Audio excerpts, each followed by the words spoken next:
Hello, my name is Griffin and today I'm going to lead you on a mini intro lesson on Pantoums. Now, what is a Pantoum, you might be thinking, but that's why I'm here to help you out. Let's go! Alright, so Pantoums are a form of poetry which puts emphasis on the repetition of lines, making each line picked for the poem more important and more valuable. So a pantoum is a type of poetry that was derived from the Malaysian form of poetry called a pantoum, but slightly adapted for the English version.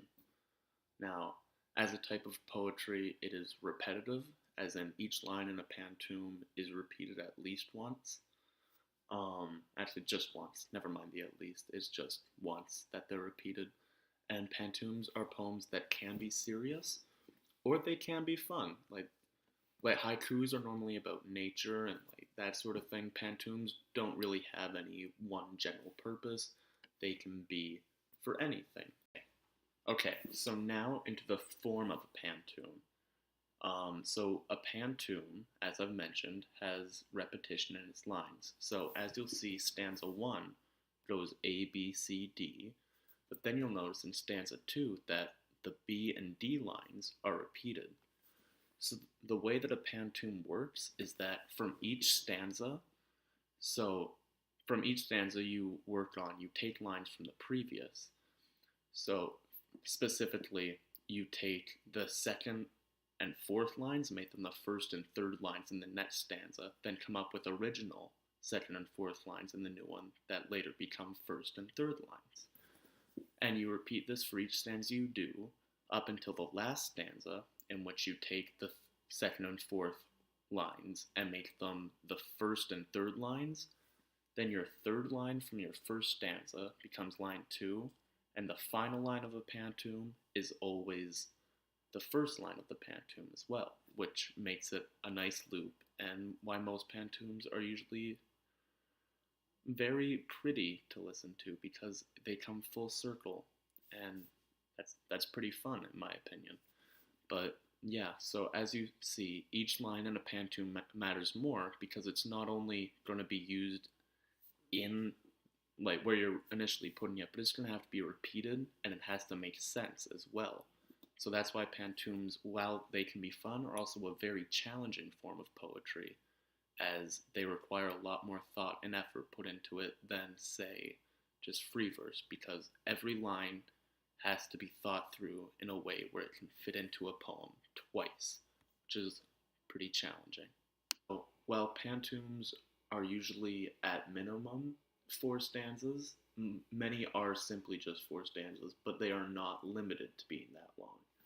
Like, you can make a 10 stanza pantoum as long as you keep following the format.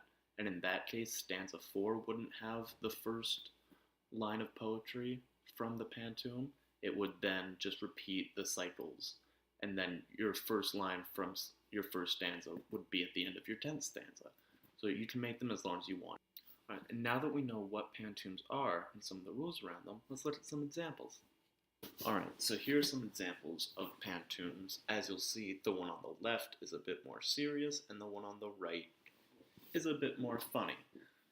So here, I'll read it just so you can hear what a pantoum sounds like. This is an example of a pantoum for my class today. It doesn't rhyme, but that's okay. For my class today, I forgot about a presentation, but that's okay. I'll do it now. I forgot about a presentation. It's a mini lesson plan. I'll do it now. I hope it's good enough. It's a mini lesson plan. It doesn't rhyme. I hope it's good enough. This is an example of a pantoum.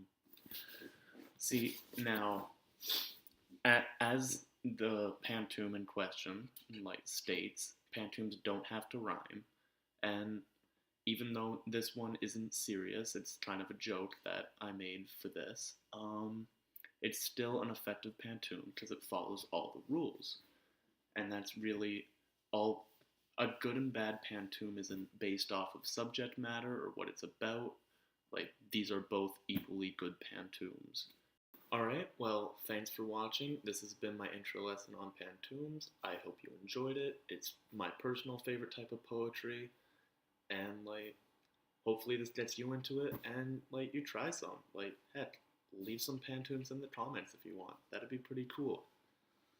So, from me and Milo, we hope you have a good day. And yeah, Milo, do you like Pantoums? I love Pantoums more than I like biting Griffin's hand.